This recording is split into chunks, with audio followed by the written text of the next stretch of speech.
চুয়াডাঙ্গায় Brazil football দলের সমর্থকদের motorcycle শোডাউনে অভিযান চালিয়েছে জেলা ট্রাফিক পুলিশ।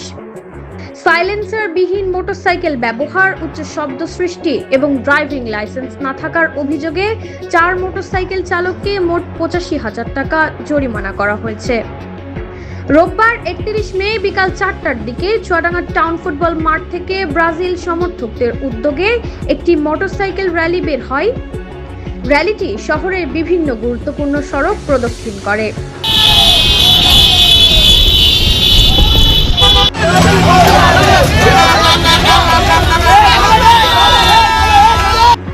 জেলা ট্রাফিক পুলিশ সূত্রে জানা গেছে, শোডাউন শুরুর আগে টাউন ফুটবল মাঠ এলাকায় সাইলেন্সারবিহীন মোটরসাইকেল স্টার্ট দিয়ে উচ্চ শব্দ সৃষ্টি করা হচ্ছিল।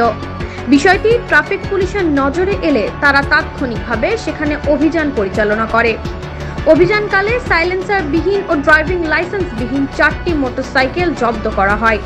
পরে সংশ্লিষ্ট চালকদের বিরুদ্ধে পৃথক 4টি মামলায় মোট 85,000 টাকা জরিমানা আদায় করা হয়।